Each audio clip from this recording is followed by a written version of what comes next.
नमो देव्यै महादेव्यै शिवायै सततं नमः।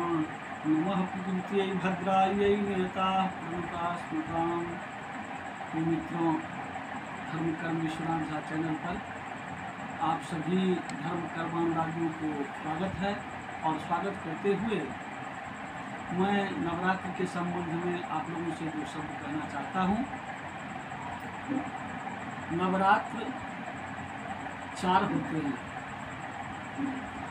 ये प्रत्येक साल आश्विन, चैत्र, माघ और आषाढ़ इन चारों में आया है कि शरद काले महापूजा क्रियते जाच वार्षिकी। साल में जो ये 4 नवरात्र होते हैं, इसमें जो आश्विन कुवार की नवरात्र होता है, ये साल की एक विशिष्ट नवरात्र है और इसे शारदीय नवरात्र के रूप में भी लोग जानते हैं। और माघ में जो होता है उसे शिशिर नवरात्र, और आषाढ़ में जो होता है उसे ग्रीष्म नवरात्र, और चैत्र में जो होता है उसे वासंतिक नवरात्र कहते हैं। ये अभी जो आश्विन मास की नवरात्र चल रहा है, ये आश्विन शुक्ल पक्ष प्रतिपदा से प्रारंभ होकर और दशमी के दिन, जिसे विजयादशमी कहते हैं, उस दिन समापन होता है। और नाम से ही आप विज्ञ हो गए हुए होंगे कि इसका नाम ही है नवरात्रि। कुछ लोग इसकी पालना नवमी को ही कर लेते हैं, लेकिन ये व्यवहारतः करते हैं।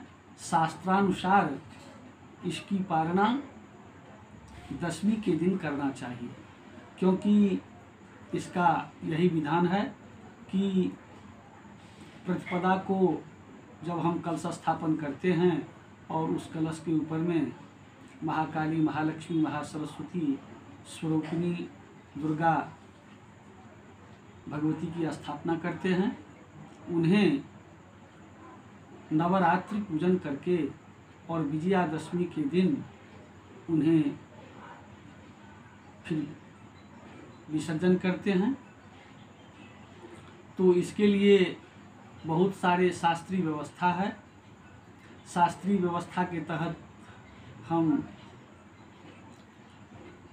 जितना जानते हैं, कुछ लोग दुर्गा सप्तशती का पाठ करते हैं, और अगर करने में अक्षम रहते हैं तो विद्वान ब्राह्मणों से करवाते हैं। कुछ लोग इसमें देवी पुराण का पारायण करवाते हैं, वो भी नवान्न होता है, 9 दिन का उसका व्यवस्था है। और नवमी के दिन हवन इत्यादि करके और दशमी के दिन आवाहित देवियों का विसर्जन करते हैं। तो मुख्य रूप से आप ये जान लें कि इसमें मैं आगे और कहूँगा कि प्रतिपदा किस दिन पड़ने से भगवती किस पे आती हैं, और विजयादशमी किस दिन पड़ने से भगवती का प्रस्थान किस वाहन से होता है और उसका क्या फल है, इसके संबंध में मैं आप लोगों से बतलाऊंगा। मुख्य रूप से आप ये जान लें कि जो शारदीय नवरात्र है, जो आश्विन शुक्ल पक्ष की प्रतिपदा से दशमी तक हम लोग मनाते हैं, इसमें भगवती का आगमन चूँकि इस बार बृहस्पतिवार के दिन कलश स्थापन हुआ है, इसीलिए भगवती दुर्गा दोला पे आई हैं। दोला का मतलब आप समझ गई। दोला मतलब होता है कि पहले हमारी बेटियों का जब गौना होता था तो एक उसे कहार भी कहते हैं, जो बहुत अधिक मंगल सूचक नहीं है। शास्त्रीय व्यवस्था के आधार पर कहा गया है कि दोलायाम मरणम ध्रुवम, अधिक से अधिक महामारी हम लोग पहले ही झेल चुके हैं, कोरोना जैसे महामारियों का संकट, लेकिन ये दर्शा रहा है कि हो सकता है कहीं इससे भी अधिक कष्टदायी महामारी ना आवे। और इसी प्रकार आप जो चैत्र की नवरात्र वो चैत्र शुक्ल पक्ष प्रतिपदा से प्रारंभ होकर के और विजयादशमी तक रहता है, और फिर उसी प्रकार माघ शुक्ल पक्ष प्रतिपदा से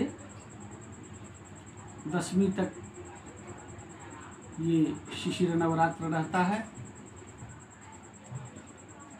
और आगे आषाढ़ में प्रतिपदा से लेकर के विजयादशमी तक वो ग्रीष्म नवरात्र के रूप में हम लोग मनाते हैं। तो मुख्य रूप से हम सब दो नवरात्र के बारे में जानते हैं, जो जन सामान्य इसमें बड़े ही श्रद्धा भक्ति से पूजा और जगदम्बा का पाठ या जो अन्यान्य प्रकार की और भगवती की उपासना की व्यवस्था है वो करके और जगदम्बा का पूजन अर्चन साधना करते हैं, और अपने इष्ट काम की सिद्धि के लिए जो और प्रकार की अनुष्ठान इत्यादि है वो भी इसमें करते हैं, और वो फलवती भी होता है। तो दो जो मुख्य गुप्त नवरात्र के रूप में हैं, उसमें शक्ति यानी भगवती के साधक